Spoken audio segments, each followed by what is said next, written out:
Hello दोस्तों, मैं आपकी राधिका और हमारे यूट्यूब चैनल पे आप सभी का बहुत बहुत स्वागत है। रक्षाबंधन की एडवांस में सभी को बहुत बहुत शुभकामनाएं। सभी बहनें अपने भाई की कलाई जाके सजाएं, रक्षाबंधन बांधें। प्यार का धागा है ये, मोल तोल का धागा नहीं है, इसका मोल मत करना।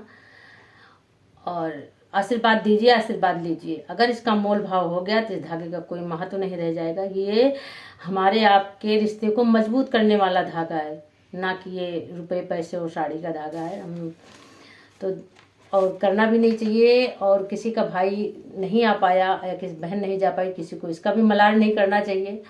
देखो, सब समय बराबर नहीं होता है, कोई आ पाया कोई नहीं आ पाया। पर रिश्ते में कड़वाहट नहीं आना चाहिए। रिश्ते तो मिठास के ही होते हैं, मीठे बने रहने चाहिए। कोई आया बांधने तब भी, नहीं आया तब भी। तो देखिए, एक बहन के यहाँ कोई भाई नहीं पहुँच रहा तो सास ननद कैसे ताना मार रही है, ये चीज़ नहीं होनी चाहिए। तो सुनिए आप, बड़ा ही प्यारा गीत है, बड़ा दर्दनाक, बड़ा भावुक गीत है।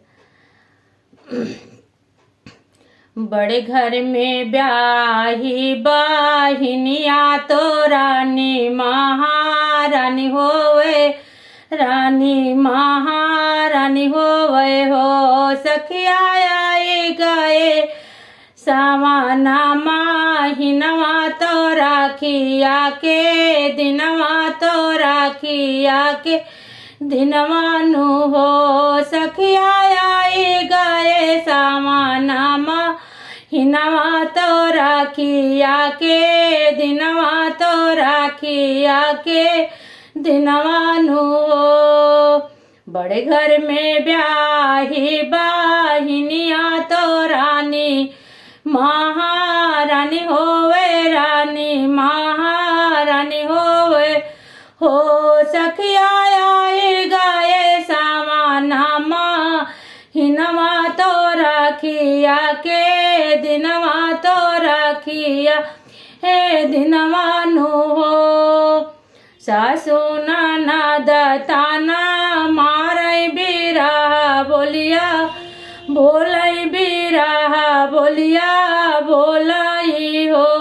भौजी कवन करमा तू कैलू बिरना नाही आवे भौजी, नाही पूछै भौजी, नाही पूछई हो। भौजी कवन करमा तू कैलू बिरना नाही आवे भौजी, नाही पूछै भौजी, नाही पूछई हो। भौजी आजू है राखिया के दिनवा बिरना नाही आवे ना तो के बोलावे, ना तो के बोलावाई हो। भौजी आजू है राखिया के दिनवा बिरना नाही आवे बिरा नाही पूछै भौजी, ना बोलावाई हो। चलतई के राहिया बटोहिया सुनाऊ मोरे भैया, सुनाऊ मोरे भैया नु हो। भैया जाई हर खबर भेजाओ, ननद ताना मारै सासु ताना माराई हो। भैया नहीं हर खबरी भेजाओ, सासु ताना मारै ननदी ताना माराई हो।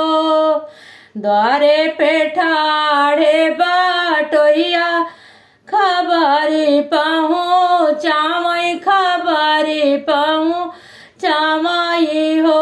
भैया बहिनी जे भिया जी खबरिया तो सूदी हाँ उनके लिए तो राखिया धावो तो राखिया धावो हो। भैया सासु ननद तनवा मारै बहिनी रहिया, जो है बहिनी रहिया देखाई हो। भैया सासु ननद तनवा मारे बहिनी रहिया देखे बहिनी रहिया जो हई हो। बहिरे से आवई पियवा तो धाना से या रजकार धाना से या रजकार हो। धाना आज है राखिया के दिनवा बहिनी बैठी रोमई बहिनी रही जो है बहिनी रहिया जो हई हो।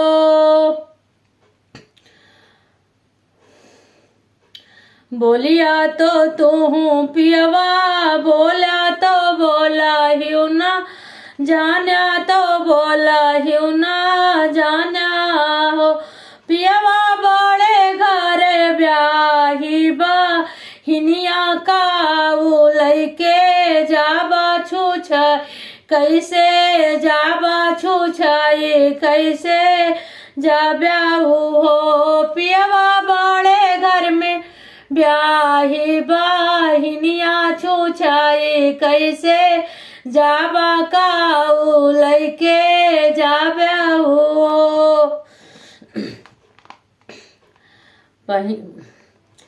पियवा बहिनी जाओ बांधी आई रखिया ने गकाऊ देवा तो राखी कैसे बांधऊ ब्या तो राखी कैसे बांधऊ ब्याहू हो।